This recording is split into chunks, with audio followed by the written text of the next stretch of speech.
It's the Behind the Shade show. I have a Yeah. friend who her and her husband, they want to have children for many, many years. They married young, I think in their 20s, and they're in their mid to late 40s now. And Wow. they tried so hard to have children. And when they finally had their first one, there were some complications similar to what you described, but a little bit different. And she ended up in a coma, and I believe she flatlined Wow. after childbirth, and they were able to bring her back, but she was comatose. And her and I are really close. Her and myself and her husband. I'm really close with the both of them. I remember both of them Hmm. sharing this, and you can see the pain even till this day when she was sharing it, as well as you can see the pain on in the husband's face and the concern. You mentioned that you're currently married. Do you recall some of the emotions or maybe some of the thoughts that were shared from your spouse during all of this, seeing his wife in this condition in this way?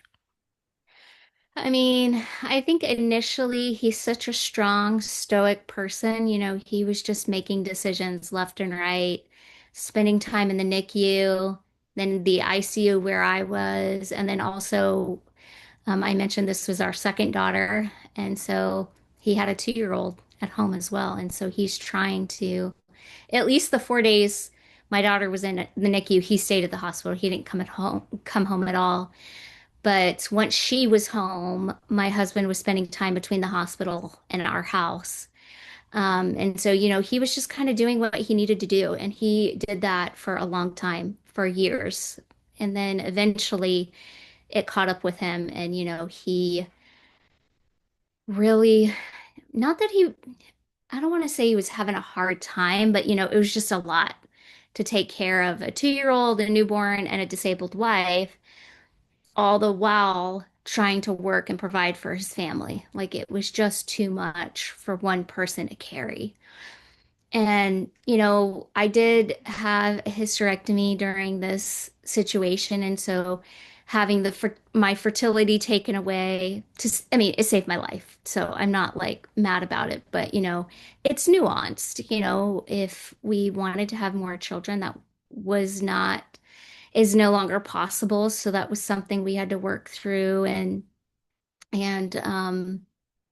yeah, I mean, I agree. These partners, when they witness this kind of very severe traumatic situation, it does impact them, and I often joke like, I'm the lucky one because I remember nothing.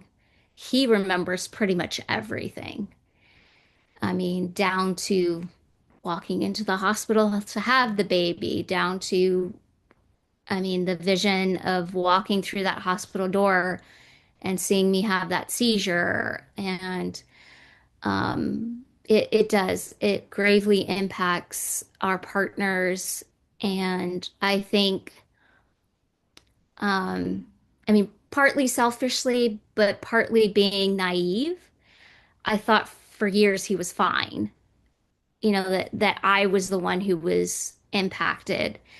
And I mean, at the same time, there's a ripple effect when these situations happen, like you mentioned, your friend and her husband, and it even impacting you. There is a ripple effect. And I have friends, um, at times, if we talk about this situation, they'll still tear up. Um, so there is that ripple effect. And so I think it's important for the perinatal trauma survivor to hold that space for the people around them to process as well, especially your spouse. Like you don't have to do that for every single person in your circle. Um, I mean, for me personally, it was actually kind of cathartic to hear what people's lived experience was like when they heard like what happened, when they heard I woke up, obviously when I got home, different things. Um, it's been cathartic for me personally. I'm glad you shared that point because she and her husband, they both showed me the pictures. Hmm. And when I saw the pictures, of not only her as well as her husband during that state. Like she's going through the physical side of it for the most part. Mm-hmm. And then he's going through the emotional and the mental, right? Seeing Exactly. the pictures, I was speechless for a moment because here I am seeing Mm-hmm. someone that I look at them as my brother and my sister, like my chosen brother and sister. Mm-hmm. And seeing them go through that pain was shocking because I knew how badly they wanted children. Mm-hmm. And to see what they're going through for that child to be born was shocking. When you mentioned the ripple effect, I think you're 100% right, where communication between the two is probably so necessary because they're both going through something, but maybe something differently. Mm-hmm. The communication piece for you, how important was that, as you put it, to hold space for each other after you came home that day? I mean, my husband's incredible. So even if I have questions to this day, he'll try to answer the questions to the best of his knowledge. I mean, boundaries are definitely important. There are nights where he's like, "Hey, I can't talk about this tonight. Like, I've had a long day, whatever." So boundaries, I want to acknowledge like boundaries in these situations are important too. And like I mentioned, I think I naively thought, or it's kind of hard to describe because I remember it was around Father's Day and I made a comment to him and he was like, "Well, honey, you have to remember the dads go through trauma too." And I was like, "Oh my goodness, you're absolutely right. Like, why didn't I like even approach you in that way?" Now, granted, this was it within the first year. Like I'm still doing intensive. I mean, at that point I was doing 9 rehab appointments a week. Still dealing a lot with post-stroke symptoms.